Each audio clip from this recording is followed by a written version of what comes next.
Why is it you can understand English, but you can't speak fluently?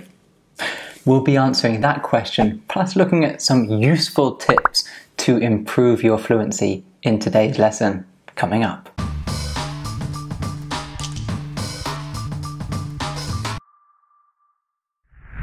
Welcome, my name is Eli and I run the website EnglishProTips.com, where we help students get ready for the IELTS test.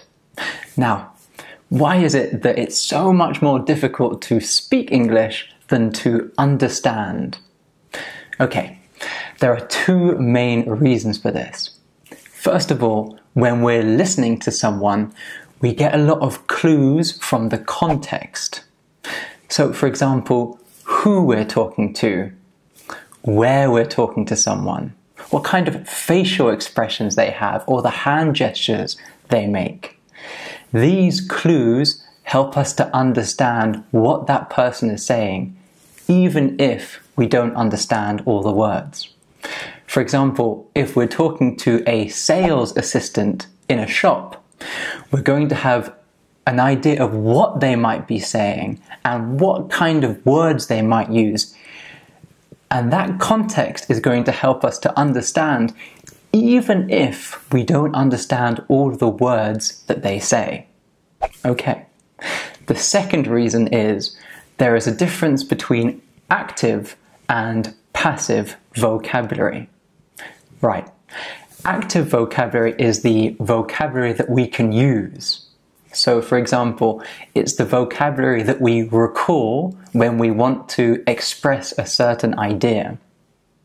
Now, passive vocabulary is vocabulary we understand. So, for example, we might not know the word tangerine. So, that's not in our active vocabulary. If someone says, "What would you like to eat?" you can't say, "I would like to eat a tangerine." So, it's not in our active vocabulary. But it might be in your passive vocabulary. So if you see the word or hear the word tangerine, you might understand what it means. So that's the difference between active and passive vocabulary. Now, our passive vocabulary is much larger than our active vocabulary.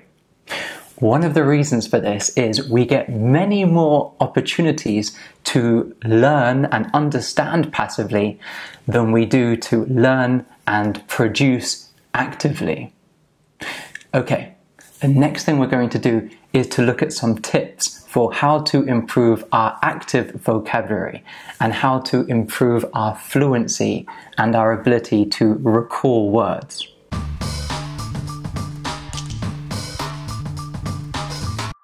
One way we can improve our fluency alone is to use language learning apps. Now, I like to use Busuu, which I usually use on my computer to learn Spanish. Now, what I like about Busuu is they have this, the community function. So if you set up an account on Busuu, you can choose which language you want to learn. I'm learning Spanish, but you can choose English. Now go here, go to conversation and then picture. And you're going to see all these different pictures and you need to say what you see in these pictures. So let's choose this. Right. I see a man and a woman eating food together. Okay, and I can write more. Now, the important thing here is that I'm choosing what to say and I'm improving my fluency by doing that. Now what I can do is send to the community and then someone who's learning, say Spanish or English, can correct my language and say, wait, you made a mistake here, or a better word would be this word.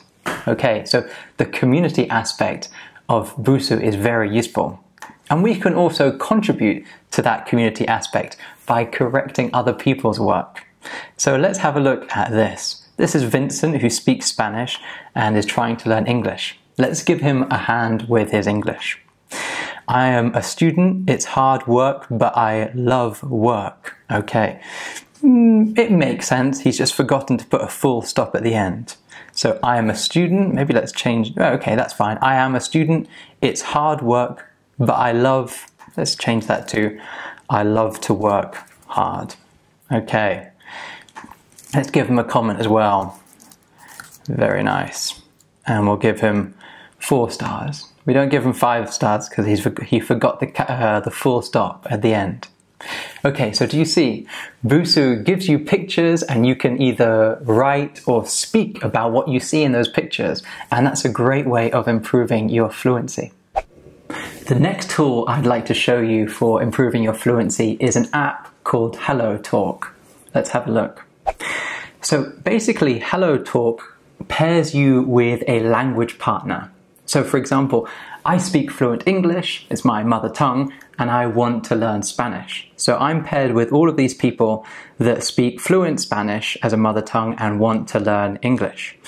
And I can basically click on these people, read a little profile or a little description about them, and then choose to message them.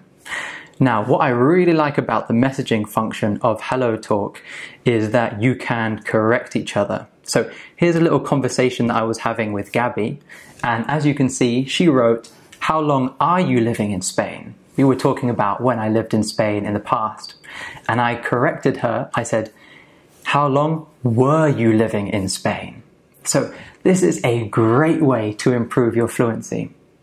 Now you might be thinking, well, does it really improve my fluency because I'm writing? I'm not speaking. However, I think focusing on writing is a great way to improve your fluency because it takes off the time pressure. You're still communicating your ideas, however, you don't have to do that instantaneously. You've got time to think about how you want to communicate that idea. And the more regularly you practice this, the faster you will become.